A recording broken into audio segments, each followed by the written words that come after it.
Welcome to Rates and Barrels. It's Tuesday, August 1st. Happy trade deadline day. Derek Van Riper, Eno Saris, Chris Welsh, all here with you with a project prospect. Looking at some of the players that have been on the move so far. Hopefully we'll get some breaking news along the way, and not the low-grade breaking news that has given Eno Saris the ass on this fine day. That AJ Pollock trade was just a waiver claim.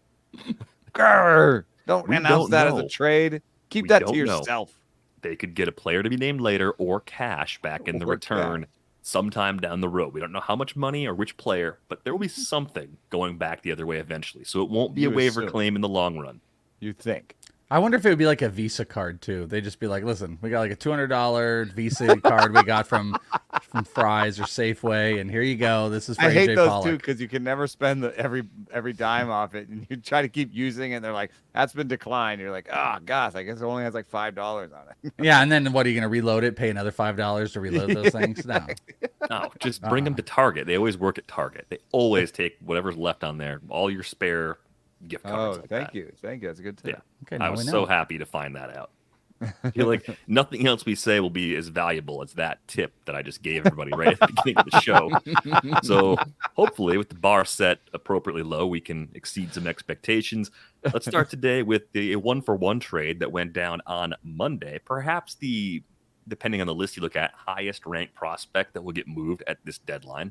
Results may vary.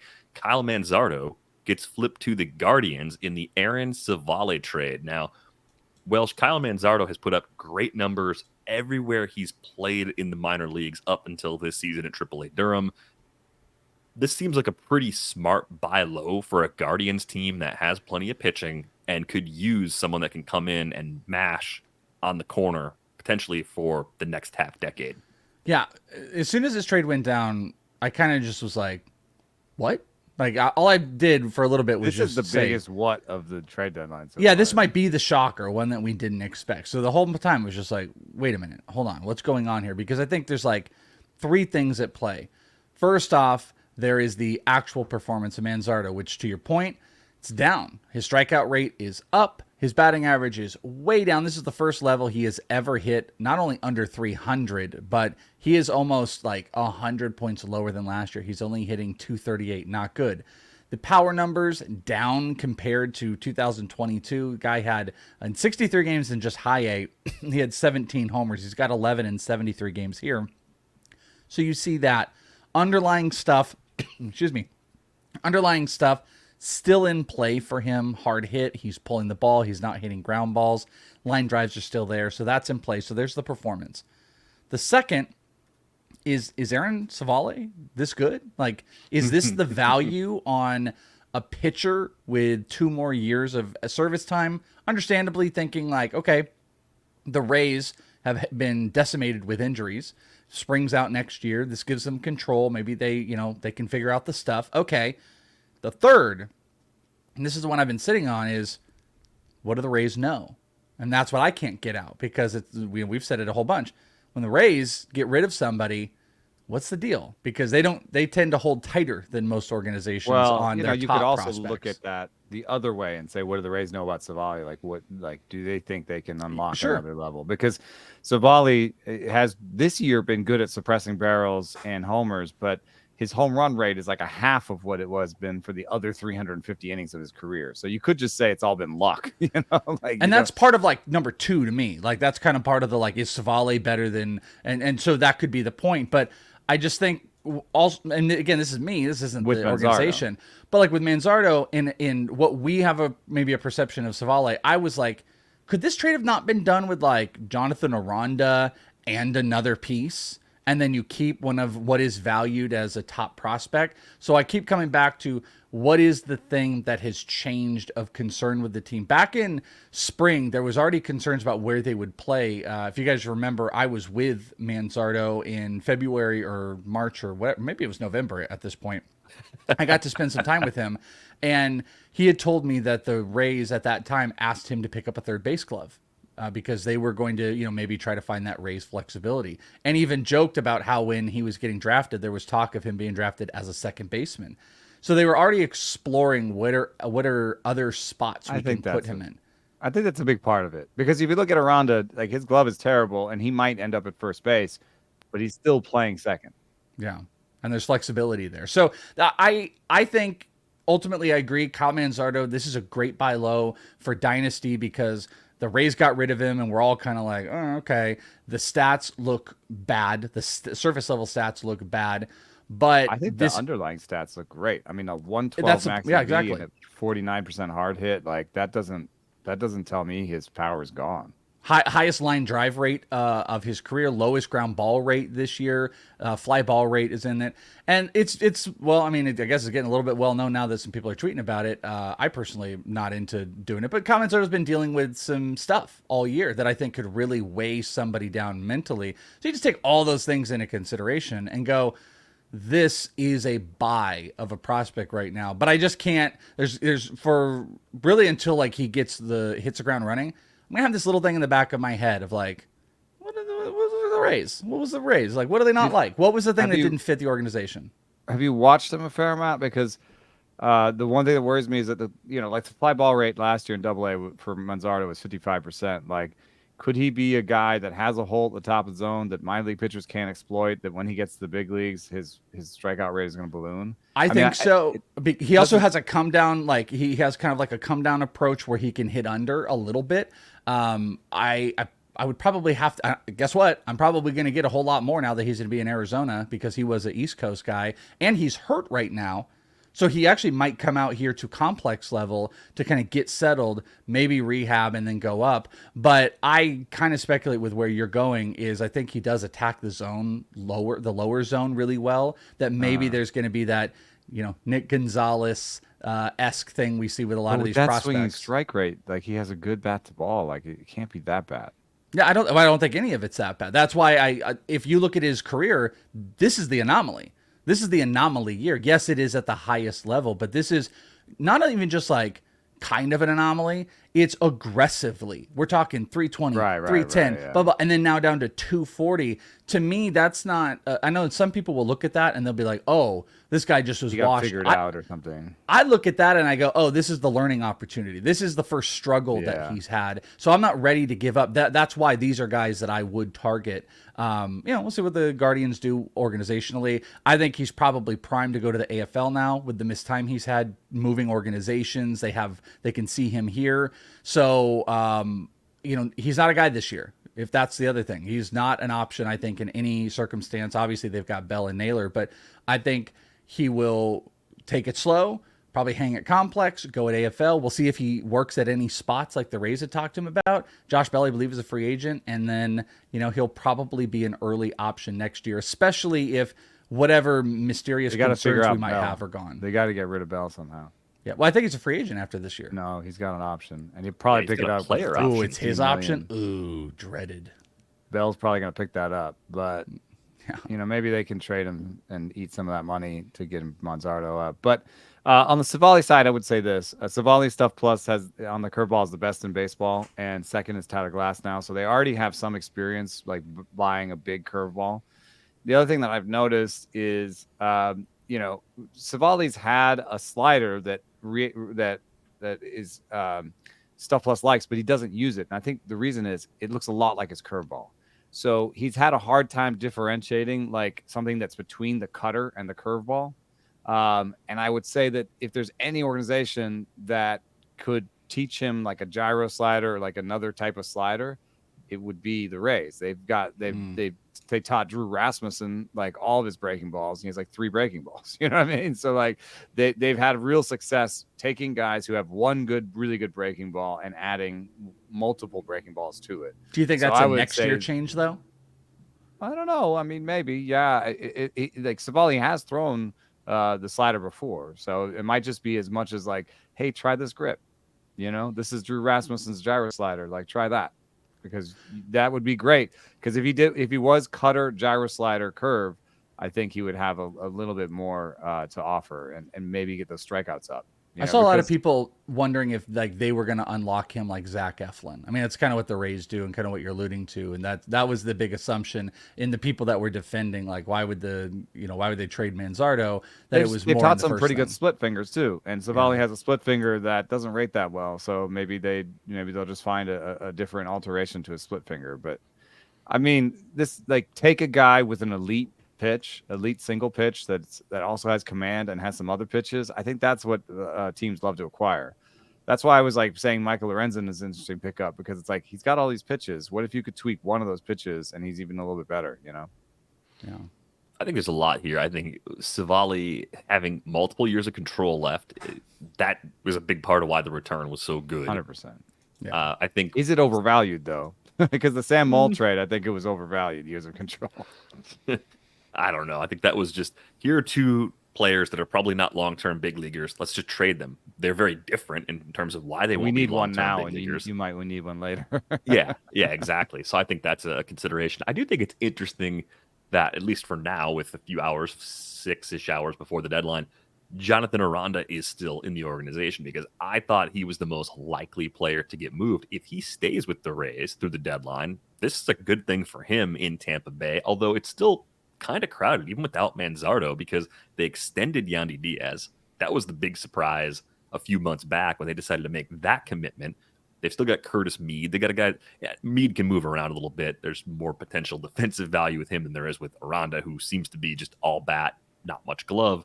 But they still have Isaac Paredes there too, who's kind of, for me, in that Aranda mold of you just hide him somewhere on the infield and hope for the best. I wonder how all these pieces fit for the Rays long term, even with Manzardo out of the picture. I like this move for Cleveland. The player option for Josh Bell, that's not going to block Manzardo. I think when he's ready early next year, he's up one way or another. It's interesting too, the Guardians, they're not playing Josh Naylor in the outfield anymore. I don't think they're going back to that to make room for Manzardo. And the last thing on Manzardo, the Rays told him to get that third baseman's glove. They didn't have him use it, not in games anyway. It was entirely at first base. That AAA. That factors in, I think. I mean, just they have like 2 or 3 guys who can play first now, and it's a bit of a logjam there. What do they do with Nate Lowe? Nate Lowe is a totally credible first baseman for a major league team, one of the best major league teams right now, and I don't think they're crying in their soup about it. Yeah, that's a good point. Don't cry in your soup; it'll water it down.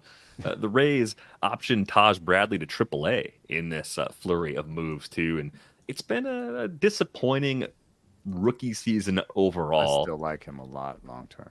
The underlying numbers are still good. A 30% K rate, a sub 8% walk rate. Yeah, there's a home run problem that's been there since he arrived at AAA last year.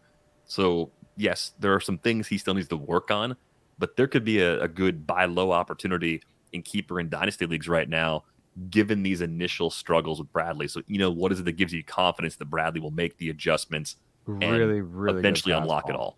Just a really good fastball. I like starting with a really good fastball. I think then you can put things around it and you can figure things out. I mean, yes, I just talked about how Aaron Civale has a really good curveball, but I would suggest to you that it took a while for him to figure out how to use that really good curveball. And if you look at Kyle Bradish, there's a guy who has an elite curveball and is putting the pieces around that. That took a while too. And what do you think? Would you rather have the Kyle Bradish ceiling going forward or Taj Bradley? And I would put in front of you that I'd rather have the Taj Bradley thing, because he starts with a good fastball. What happened too in them? I remember when we were talking about the send down, and then in the minors, every minor league game, cutter was gone. They had scrapped the cutter. It was like, oh, this isn't working. And then it just came back. And he told me that he'd lost velo on the cutter. And so it wasn't so much that the cutter wasn't working, it's that he had to get the velo back. And in fact, if you look at his velocity on the cutter, as soon as he got the velocity back on his cutter, they brought him back to the big leagues. Okay, that's what it was. Yeah, obviously you got to have something he can throw to right-handers, but just re-looking at it, that's the pitch that has gotten smacked around the most. It's a 292 expected batting average, and hitters are hitting over 300 against that pitch. And, but he was like in high school. He said he was in high school, in 2018, and they changed everything about him. Yeah. So, and he started only pitching in high school. So I could see him still adding another pitch, in this offseason or this season and being even better later. He's a huge dynasty buy. I think that's the point. Like, we're just done this year. Even if he were to like come back up, maybe we just don't. We need to like wash our hands of all that. Next, for going into the offseason, I'm not sure about that. What's the Rays rotation right now? Glasnow, Civale, Eflin, McClanahan. So you got your 4. Who are we missing on? If I could look at depth charts here, I feel like we're missing somebody. Are they going to play like a opener group? They're going to chuck Adrian Sampson out there as a starter after getting him in a small trade. I mean, Criswell, Fleming. Yeah, Fleming. That's who I was thinking of. Is Fleming? They could. They got like a guy. Mason Montgomery is a kid they have in the minors that they. I think they're just going to manage Bradley's innings and bring him back up again. Yeah, maybe Shane Boz. Where is Shane? Shane Boz has been. I mean, that's a guy that's a fake passing account that had Shane Boz traded for Lance Lynn, and I. No, really did. Did you get got? You didn't get tricked by that, did you? No, but I was so mad for a second, and I was like, no, that's obviously Jeff Passan with like 4 ends. Yeah, I guess Bradley could come back. I just don't know what the worth would be rest of season, and we don't know what other move is going to happen. But bottom line, hard to know how long to hold on to him in non-keepers. I guess. I would give it another week because there's an off day coming up for the Rays on Thursday, and there's an off day coming up after that on Monday. So they didn't necessarily need Bradley. This is a way to have someone else on the roster for a stretch, and then possibly bring him back up. Clean up the active roster during the trade deadline in case there's a trade that you don't have to like do anything weird with Bradley. You don't have to demote him during the trade deadline. You demote him ahead of the trade deadline. You know who you're going to release if you do a trade. You know it's not going to be Bradley. So like, you've got I think it's just clearing the decks. I think he might be back soon. I mean, he's also at a rising. He's better than Josh Fleming, I have to say. Well, the recent stretch, though, the last 7 starts, the reason I use that, he's given up a homer in every one of those starts, including 4 against the Diamondbacks back on June 27th. Taj Bradley has a 7.67 ERA over his last 7 starts. There's reason to be cautious when he comes back, even if you do want to roster him and take chances on him, stream him in certain matchups. I get all that. But this could be a relatively short-term demotion depending on a bunch of things that are out of his control. Good starts in there, too. I mean, at Texas, 9 strikeouts, 2 earned runs in 5 innings. Oh, yeah. It's just the problem is volatility. Baltimore. Every single month this year, he has added to his ERA and whip. His whip and ERA has gotten worse every single month he has played. And every single month he's had at least one start that you're like, damn, that's a good start. It's just, but that's the inconsistencies. And it's like in August in fantasy, is that what you want? Is it worth it? I don't know. I don't know. It's a perfect guy to stream or to have for if you're out of it for ratios and need strikeouts. Yeah, if he's up against the A's, then you're just like, give me 3 Taj Bradleys. Not surprisingly, the Mariners have been active at this deadline. They made that huge trade with the Giants that Eno was upset about earlier, but they also made a deal with the Diamondbacks. The Diamondbacks get a closer in Paul Sewald. 3 players go back to Seattle in this one. Dominic Canzone, Ryan Bliss, and Josh Rojas. He's a parenthetical mention if you're watching us on YouTube, not because he's bad necessarily, but because he's not a prospect. Welsh, I got to go to you first on this one. You didn't seem thrilled that both Canzone and Bliss were in this package because Sewald is 1 more year of control. He'll be a free agent after 2024, a little older than some of the other relievers that could be moved at this deadline. But this really opens up a path to playing time for Canzone, who looked like an extra guy with the D-backs. Yeah, I had a lot of people that were surprised, that were like, wait a minute, why aren't you happy about it? And I don't want to be, I try not to be like super like, oh my gosh, every prospect, why would you do this? But like this one I just didn't love because this felt like the cost for a David Bednar. And David Bednar, more control, better closer, I think. But like getting both Bliss and Canzone in this trade, that was too much for me. And this felt like too much of an oversell on these players to buy Paul Sewald. Because here's the other thing. The Diamondbacks were not a closer away. They're a sinking ship right now. Ryan Nelson. They need 2 more relievers. They need 2 more relievers. They need at minimum another piece in the rotation, and they need probably 1 more power impact bat. So to trade both of these guys, I didn't like. Dominic Canzone, I have been preaching since the offseason. He's had a stellar year in the minors, and only 13% K percentage, 16 homers. He was in the lead for a decent amount of time, hitting .354. He's come up to the majors. You've seen a little bit of some of the struggles, but he just has a really good bat path. He's had some clutch hits. He's got a homer, under 20% K percentage. You can see where the average is going to grow. This is a major league outfielder, I think. And Ryan Bliss, I was telling you guys off air, my friend Dennis Sidler did a signing with him at the Futures game and was like, who's the toughest hitter you faced? And without hesitation, he was like, Ryan Bliss. And he was like, Ryan Bliss was one of the toughest outs I've ever had to deal with because his bat is always on the ball. Right when you think you have him, you don't. He hit 400 at Double-A before going to the Futures game, stole 30 bases with 12 homers, and then he got brought up to Triple-A. He struggled a little bit. This is another guy, sub 20K percentage. He's smaller, but he's explosive. I think there's 5 tools in there. So you traded like 2 5-toolish players, and then Josh Rojas, whatever, for Paul Sewald, who's got 1 more year of control. I think it's a great guy to have, but it felt like an overpay. And I just wish one of those guys was in there because I think both of these players can be productive for this team. I think Ryan Bliss can move over and play second for this team. I mean, Colton Wong hasn't worked. And like you said, with Kelnick out and them potentially moving Teoscar Hernandez, Canzone's going to be able to go the rest of the year. So I think both of these guys are great add buys, however you want to consider it, for the rest of the year. I think Canzone is going to be sneaky. I would be looking to pick him up in deeper formats, and Ryan Bliss will probably get some run next year. So I thought it was a little bit of a fleece job, but I think it had to do with the market price, and the market price was trading, 2 solid, close to the major prospects for 1 extra year of Sewald. See, I think that it's possible the market is overvaluing years of control at this point. Like I'm trying to make this case. I know the Sam Mole data point is not a very strong one, but in terms of the Aaron Civale one, like that's a pretty good prospect for Aaron Civale, and we're talking about 2 years. And then in this one, I think Canzone alone makes this deal worth it for the Mariners, in terms of 1 extra year of control and 2 months of Paul Sewald. Like we're not talking 2 years, not talking 3 years, just 1 extra year control and you get Dominic Canzone. The one thing I would say is it seems to me like the Mariners have a type and that you could maybe take advantage of that type in conversations with them. And if you've got a player who controls the zone and walks, right, but does not hit the ball hard, then go shopping, go talk to Jerry Dipoto, because he has now made some mistakes. I think Rojas is not an addition to this trade.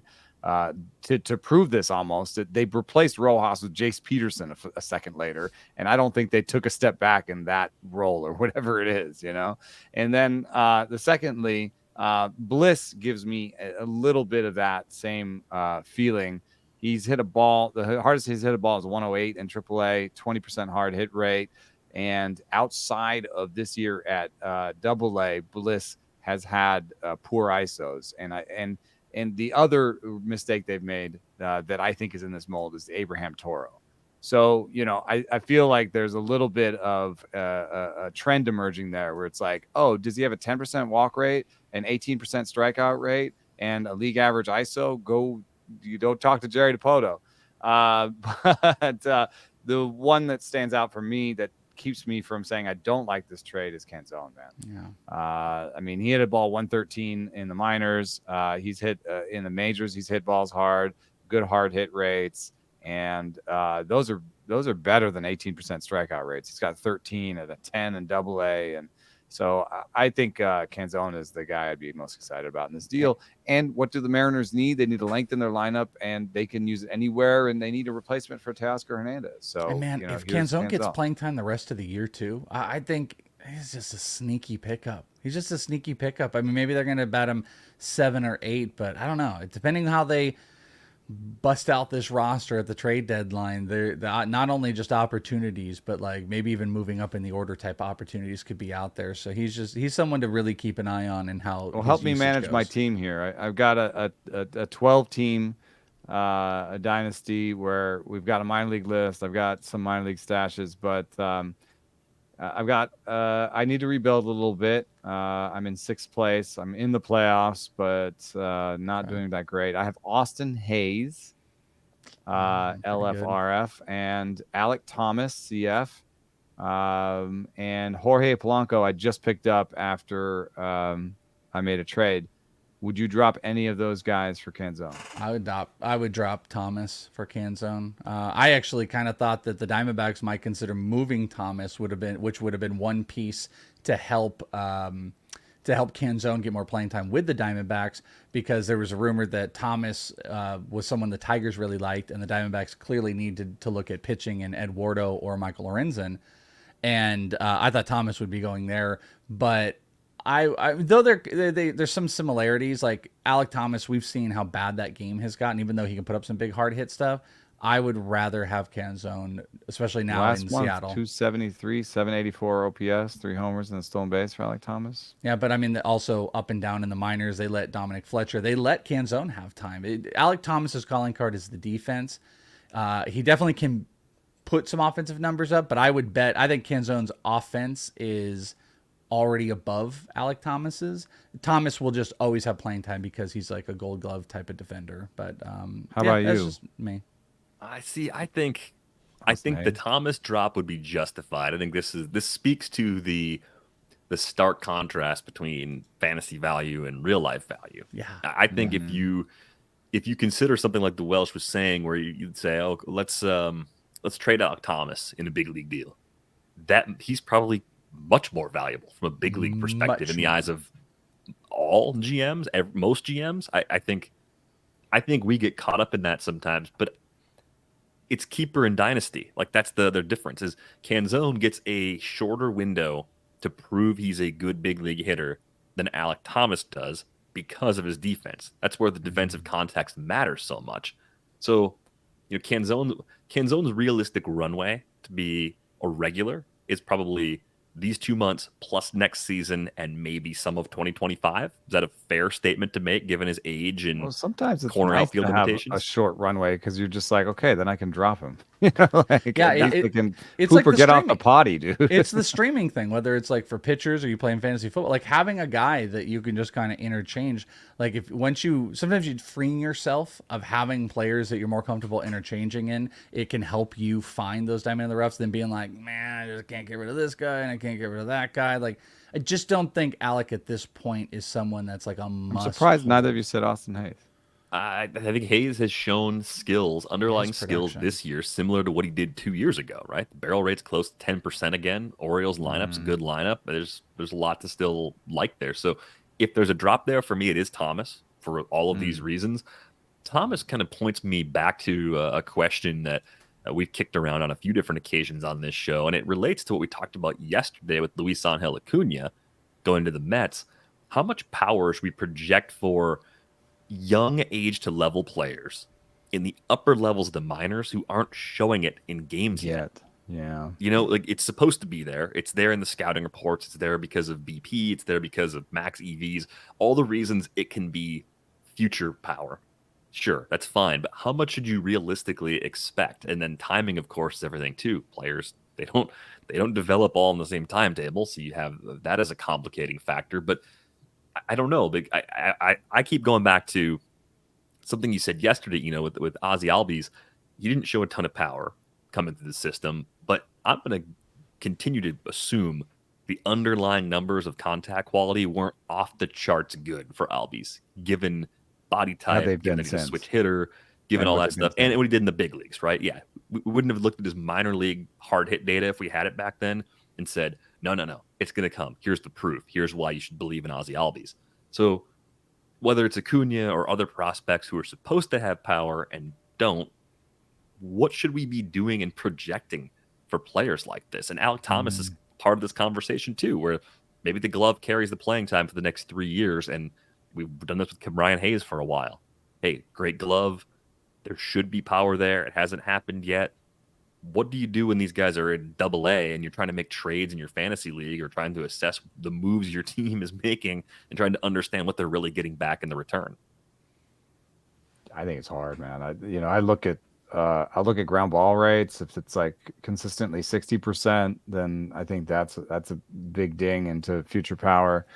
And with Acuna, yeah, he started out at 55% of rookie ball, but he's already got it to 48, 49 in the last 2 years in AA. So I think Acuna can add some power. But it is funny. His brother said, Ronald Acuna Jr. said, he's more refined than I was at 21. Yeah. No, he wasn't. No, he isn't, dude. Do you not remember Ronald Acuna Jr.? You went 40-40 basically in 21 in the big leagues. I don't know what you mean by more refined. Yeah, I think he knows on it. Like, that's a really tough question because there's also the like not numbers part of my brain that, you know, like I go out maybe. Yeah, like I go out and like I watch these guys and sometimes it'll be like the swing, you can see where like they can a certain type of body that doesn't look like it would be power could generate just barreling, you know, like the Lars Newpark conversation we have. Like there are guys that have these swings. Sometimes it's just to bat speed, and if you can get decent pitch recognition. Carroll doesn't look like you wouldn't look at Carroll and say that guy's going to have. He's optimized. That's also something like in the minors. If you were around him and you just learned like the competitive nature, something I always likened to as far as his hit tool was that I want to say he took players under his wing, but like when he was recovering every off season, and not just recovering, but like the multiple springs, I would hear about how a player worked with Carroll, and Carroll was helping Christian Robinson refine his swing and was hyping him up. I definitely get that vibe just watching him on the field. Like, yeah, he's wants like to be a leader. He is a leader, and he is a leader, and he did that with lots of players. So like that's an intangible that I can't put on there. So I have some of those things in my head. That doesn't help anybody, but like things I would look for. I also look for that high A to double A batting average dip where you start to see maybe more pull, and that shows, oh, maybe this guy is now going through I'm trying to utilize my contact for power.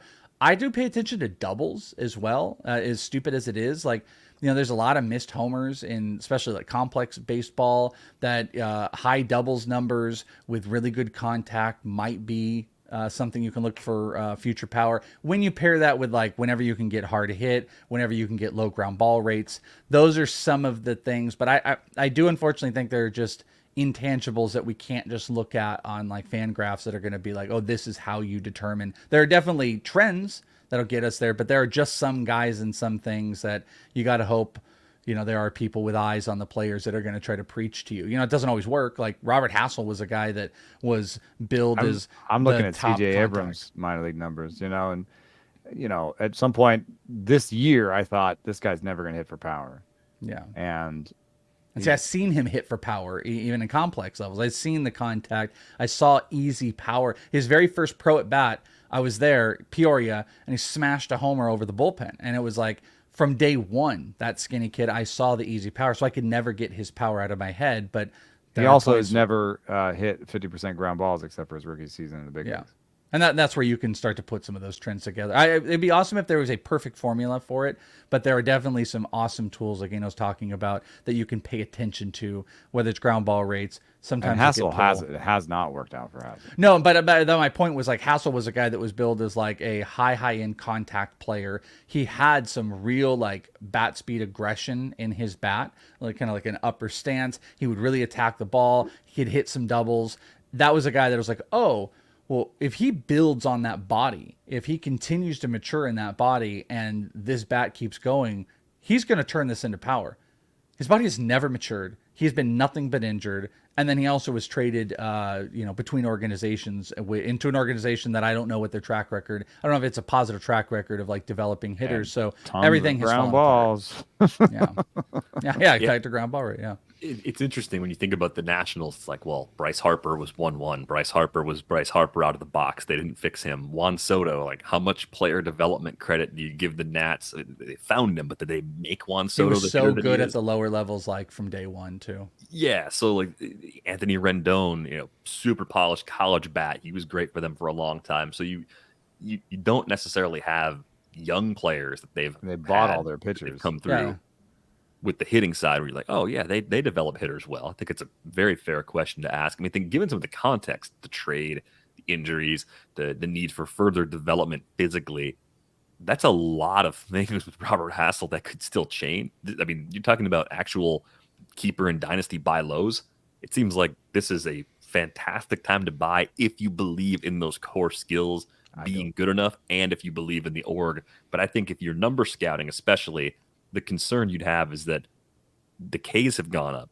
and the ground ball rate's still there, right? You're not seeing some underlying tweaks that are like, well, he's swinging and missing more, but he's hitting the ball in the air more. You can't even find a real trade-off that you like in the adjustments he's made since reaching Double-A. The best thing about Robert Hassell is that he's really young for the level. That's it. Yeah, I mean, and to your point, like, you would also love for them to be in an org that can get really hands-on, because this is not working. I'm with you. Like, this is a guy I defended for a long time.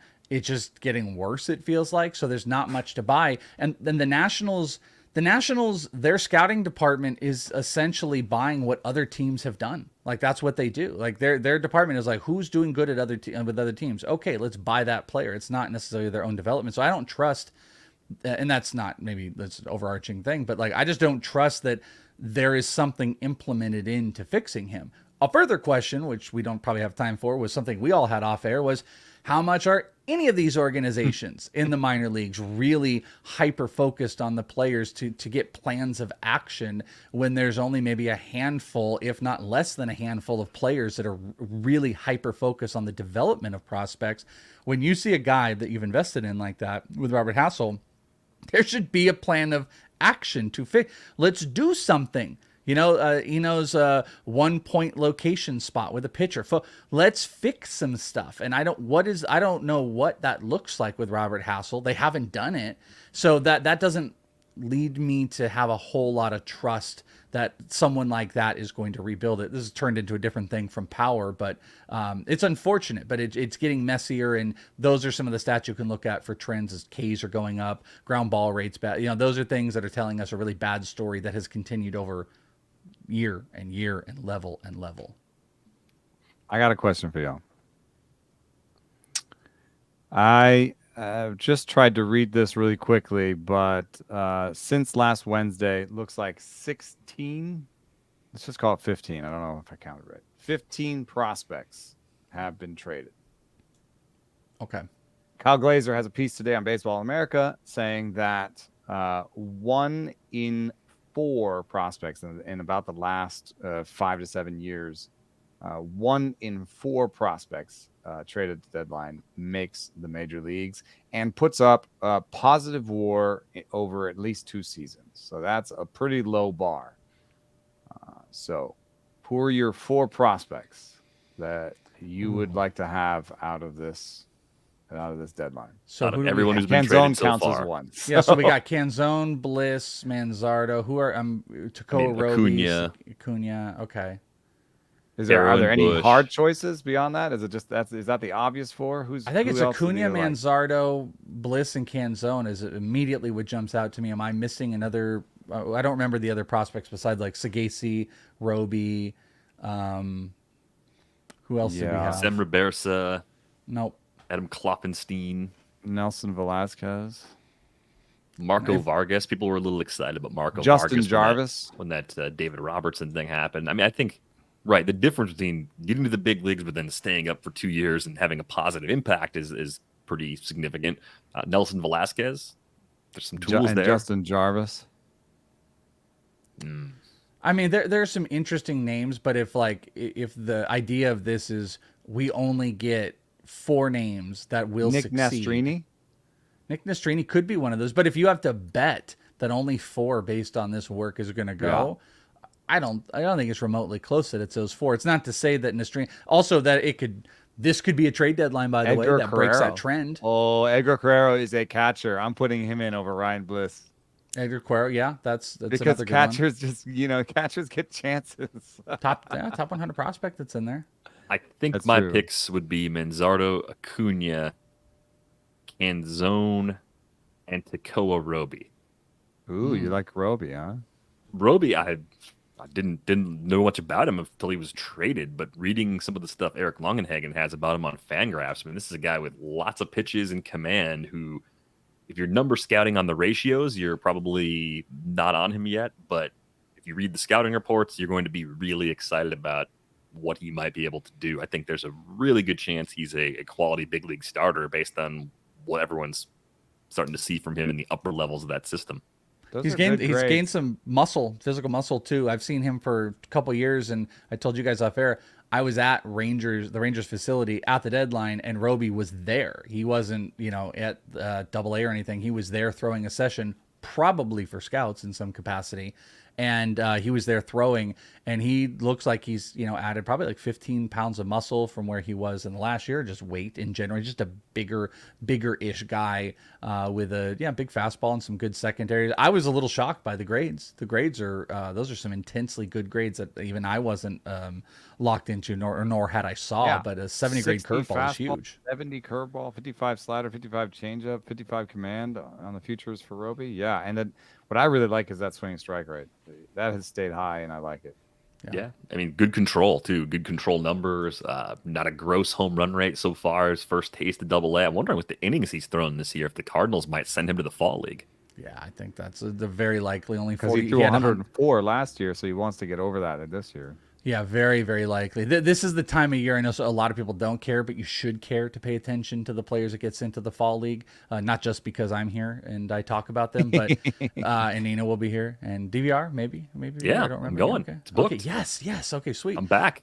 But like, you want to pay attention this time of year because guys that have missed significant playing time, those are the players that are going to pop up. And that is one of the reasons these guys get sent. But also that main reason is to build up the finishing school. And, I think you could start to, like, I've already speculated, a guy like Ricky Tiedemann seems like a lock for the time he's missed. And Tekoah Roby would be another one of those, because if you really want to build back up and if he's going to be close for this organization to start pushing up, for the Cardinals, then you gotta build off or get back to that 100 innings. So maybe he is like an aggressive starter in the AFL, and then you could get him and build him back up to 80 or 90 of the innings that still a little bit less than the year before. But yeah, prime, I think, and this will be great for all of us to hyper focus. That's actually a sneaky one too, if we can get eyes on him more in a setting like that, because the service stats look so stinky. They're great reports, but the service stats are not good. So we got to really see what this guy is all about for, like multiple starts. I'll send this to the Google Doc, but I think our conversation is convincing me pretty easily that I have Roby over Justin Jarvis, who went to the Mets in the Mark Canha deal, and that makes sense. I mean, just given the relative quality of the players that were changing hands, the major league players that they were traded for, you can almost tag them to that. But Mark Canha's almost a platoon, short side platoon, maybe a little bit bigger, rental outfielder. So I would say that the swing strike rates on Roby have been consistently better than Jarvis. Jarvis had a little pop-up year this year in Double-A where he kind of pushed the swing strike rate into a better territory and did strike out 28.6% of the batters he saw. Jarvis did. I don't know if the stuff has receded at all in AAA, but despite people being pretty excited about his stuff, the Stuff Plus says he's got a 102 Stuff Plus fastball, and then the slider is about average, and the curve is below average. So that's just what the model says. It's not gospel or anything, but you also look at Jarvis everywhere other than 23 Double-A this year, and he does not impress. Do you guys have any deeper sleepers that you see in the other deals that have been done? I think Jose Cuas came up on the Friday episode last week because we were talking about possible Royals closers if they made a few moves at the deadline. And one of those was a possible Scott Barlow deal, which could still happen. But looking up and down that list, whether it's guys that are far away or maybe guys that got pushed out in one of these deals, is there anybody else you're keeping your eye on, even though we didn't pick them for our very likely to be impact big league players group? I'd say someone that I liked who was out here was Johnny Severino. I mean, this is not going to qualify to anybody trying to get production now to any of those players. But Johnny Severino was a complex level guy with the Brewers who got traded to the Pirates, hitting 250, 5 homers, 7 stolen bases so far. He's hitting 250 with the complex Pirates, and he hit 250 with the ACL Brewers. So that has continued. He's already hit his first homer. Really good contact. That is actually a pretty talented Brewers team that is out here right now. Juan Baez has been kind of a monster out here. And they've got their rookies that are out here, and Severino ended up getting moved in that Carlos Santana trade. And just from seeing him, that was someone that jumped out to me immediately as like, oh, this was actually a really good get. Outside of Marco Vargas, who's another one of those. I'm not as high as some of the other people who've talked about him, but like there's a huge ceiling. There's a huge ceiling with him. Makes a ton of contact. There's a good offensive profile that's sitting in there, and I thought that was a sneaky pick that the Mets got. But both of these players are like complex level players that are probably 4 years away. So they're like 18, right? Yeah, so like in Otno leagues that like we're playing in, like they're not guys I'm probably prioritizing to pick up, but like open world dynasties where you've got big minor league systems, those are players that I'm definitely keeping an eye on right now. Lover of old dudes and post hype and non prospects, will give you an old dude non prospect, and the comp for me is Teoscar Hernandez. Oh, okay. Nelson Velasquez, baby. I was gonna say, were you Nelson gonna go with Nelson Velasquez? Yeah. Okay. Nelson Velasquez is a right-hander who strikes out too much. He's aggressive, but he does have a sense of the zone. He's going to a team that I think has to give him a shot, dude. I mean, what are you really getting out of Drew Waters and Kyle Isbell, you know? Give Nelson Velasquez a shot against righties. Let him play. And, the quality of contact is really, really good. And I think he can be one of those guys who hits his way to like a 330 BABIP to push his batting average into like 240 and get his OBP over 300 and pair that with good slugging. And he could be a guy that hits, 240 with 25 homers and 5 to 10 stolen bases, I think, if they give him all the time. And he might not be the greatest real life player because his OBP is never going to be plus. But his defense isn't bad, and I think they could get like a 4-year run out of him with some good numbers. Yeah, I think the problem for the Royals is deciding how long you wait on someone like Waters or even Isbell. And I think in the case of Waters, they've only seen a half season's worth of plate appearances. I think they're going to give him more chances to whittle away at that K rate. But let that happen those tools in center, into more production. Just do that in center. Yeah, I think that makes sense. Kyle Isbell, I mean, we've seen basically a full season's worth of plate appearances from him. Not really a good barreler. Does have a nice hard hit rate, so maybe there's still a little something there, but I don't know. I've lost a little bit of faith there, especially because he's 26 already. So you're starting to get to that point where if it hasn't happened yet, when is it really going to happen? Looks like there's another trade in the works right now. Padres adding Rich Hill and Ji-Man Choi in a deal with the Pirates. Haven't seen a return on that yet, but I believe it was Jeff Passan. It won't be huge. On that person. No, is this AJ Pollock level? Is this AJ Pollock level? It's just a waiver claim. That's not a trade, Rich Hill. What are you talking about? That meme with the butterfly? Is this a waiver claim? Well, if Rich Hill is not in that rotation in Pittsburgh, that means someone younger probably is. So Jared Jones? Could it be Jared Jones? Ortiz again, it'd be exciting if it was Jared Jones. I don't hate Luis Ortiz. Maybe there's room probably for Luis Ortiz for the 7th time. Yeah. Osvaldo Bido still in that rotation right now too. So Shaking opportunities. My damn head. Yeah, what can you do?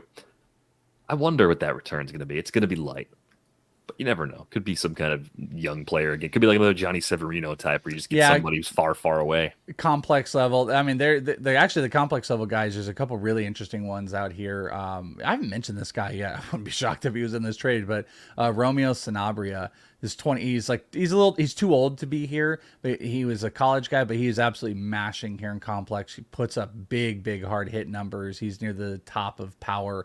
It's a little too high age to level, but I've just watched him a ton. They have I mean, we could speculate and people will be listening to this and already know what it is, but they got quite a few players at the complex that weren't even just drafted, from Sanabria to Alain Camus to Yendry Rojas. There's quite a few players that even though they're not top heavy anymore, they're not even close to top heavy. The Padres, the lower levels, they've got guys that I think teams would want to speculate on, and the Pirates are not going to get this isn't going to be a big, if anything, return for Rich Hill. Well, wouldn't the Pirates maybe want something closer? Like, what if it was betting on super short sample stuff plus numbers on Jackson Wolf? I was just about to say, like Jackson Wolf is where you were going to go with that, yeah. Well, just somebody who they need pitching. They're trying to push a timeline that has to come in the next 2 through 3 years. I feel like, so I don't know if they necessarily want like a 17-year-old, 18-year-old. Yeah, that might be the case. It probably is the case, if we're being honest.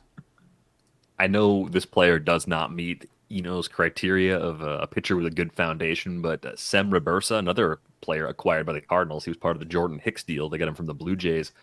He's just 21. He's got a couple of good pitches by scouting report, the curveball and the changeup, lots of swinging strikes. 40, 45 fastball?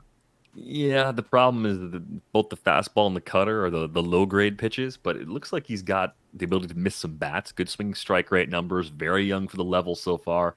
I'm curious to see if the Cardinals can find a way to help fix that fastball, or if they'll just tuck him into the back of that rotation a year or two from now.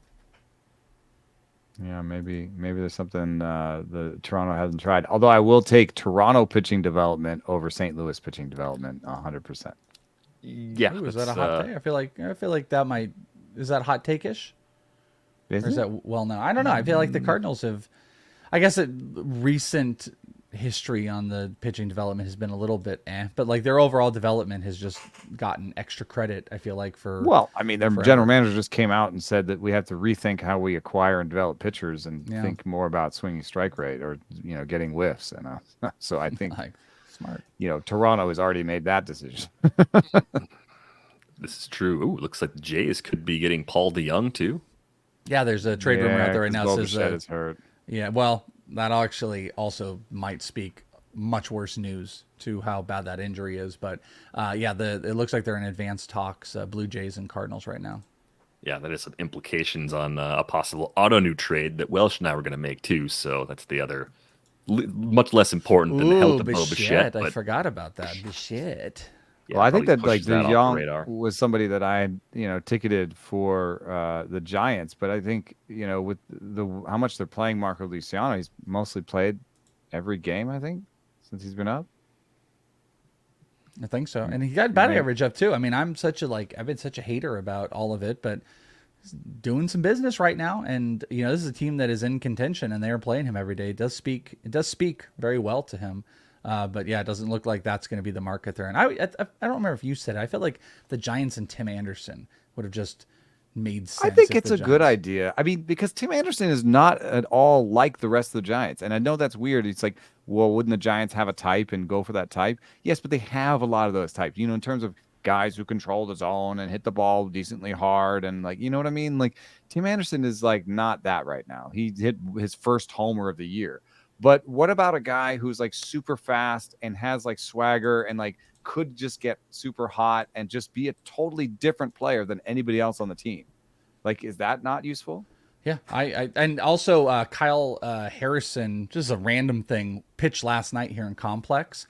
Happen to be lots of scouts out here in Complex.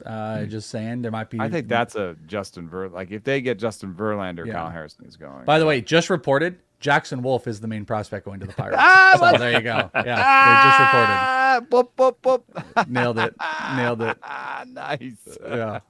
We talked about Jackson Wolf a couple weeks ago after that debut. It's a different profile. The stuff numbers popped, but it you watch it and you're like, I don't know, is this really going to work?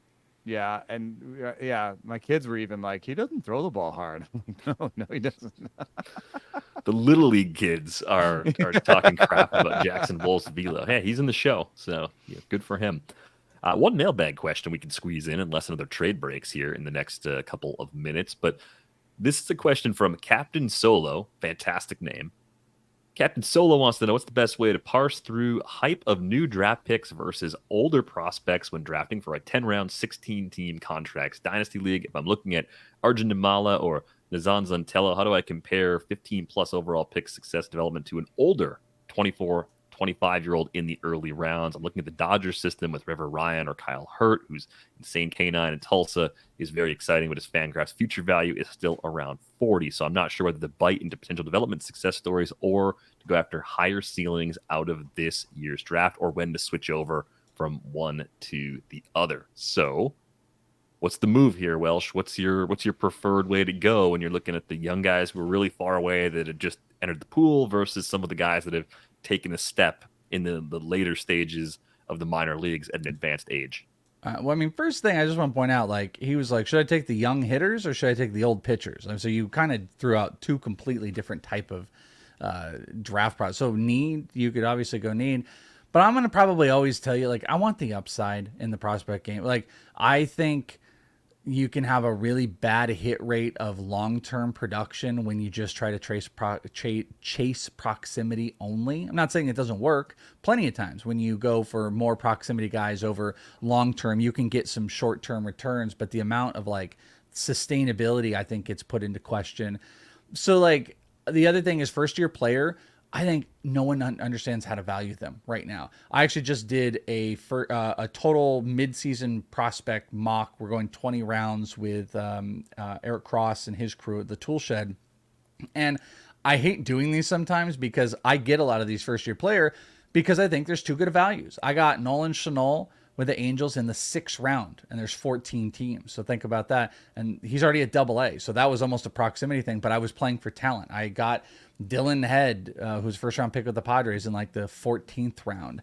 I took, quite a few of these players. Chase Davis, I took in the 5th or 6th round, who went to the Cardinals, because I think the upside is immense. And I don't think people quite understand some of the valuations of it. So turn that back. The 2 players he said, I'm not like enamored with. Arjun Nimala is pretty raw, huge power.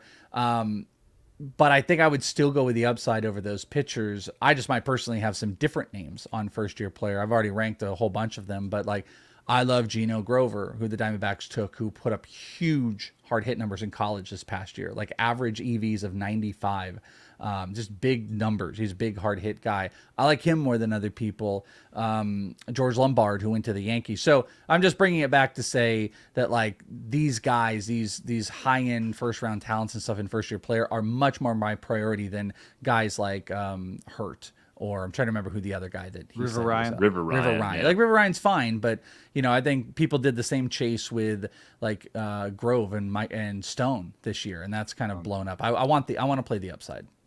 I will say that if the other names were hitters, I might be a little bit more into it. Maybe, yeah, me too.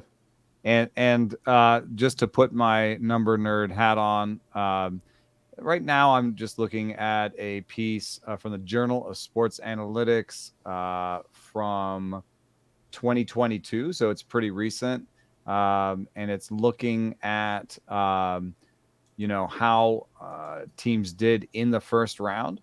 And there's a really big drop off after the 15th pick. So in terms of career WAR per pick, picks 1 through 5 in the draft, it's like over 10. So yummy. Anybody who went 1 through 5 in the draft this year should be immediately a top prospect. Walker Jenkins, Wyatt Langford, Max Clark. Yes, right. Those guys are immediate top prospects. Mm-hmm. Pick 6 to 10, that gets down below 10 career WAR. So that's already a bit of a drop off. 11 to 15, you get down to sort of 5, 6. By the time you get to pick 16, you're already close to 0. So I think, Arjun Nimala, I know it seems like a sort of a random number or whatever, but when you're at 20, I think those are shots in the dark. And if you like, Welsh's shot in the dark better than Arjun Nimala, then do that. Because I think at this point, you could go any, you could take Dylan Head. He looked good the other day, or Lombard. Yeah. So, take a shot if you want, but I would take, if I was looking at a top 100 prospect list that came out before the draft, I would take most people in the top 100, especially bats, over like a 22nd pick in the draft this year. Welsh, you feeling me on that? I think I'm not quite with like the exact pick because like where's Lombard for you? So Lombard in my first year player ranks, I have him at, was it 16, 17, 19? I have him at 19. Yeah, but if you had to mush that together with your like top 100 prospects, yeah, so that's what I was going to say. Is the only thing I wanted to point out is like Jacob Wilson was taken 6. I'm not taking Wilson in the top 10. No, because he's slow. I love him. Nicest kid I've ever met.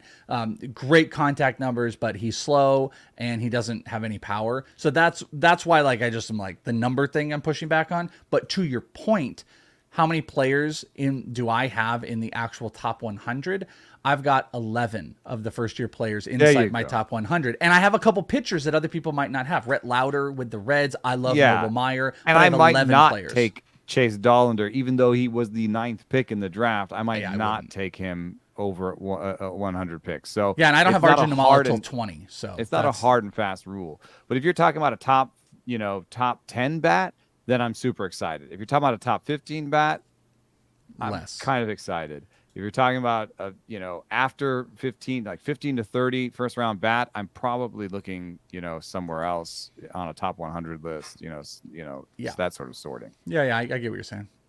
I think for me, there's one characteristic that I'm a little more hesitant to draft in a first-year player draft, and it's legitimate questions about the hit tool, and that seems to be part of the package right now with Nimmala.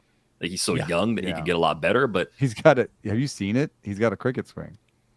Yeah, he was a cricket player. Yeah, he grew up playing cricket. So it's got weird. It's this weird two-handed high finish that looks just like a cricket swing. It's amazing. And he's like physically impressive, and he's got huge power. But I'm with you. Like, I tend to lock into players with like really high contact numbers, even if like maybe some of the other tools are still in question, because I just feel like that floor. That's why like Nolan Chanel was someone I kind of slept on pre-draft, and then I moved way up. And this was way before. Oh yeah, DVR. You were showing me a video of him. He's got a pretty wild setup.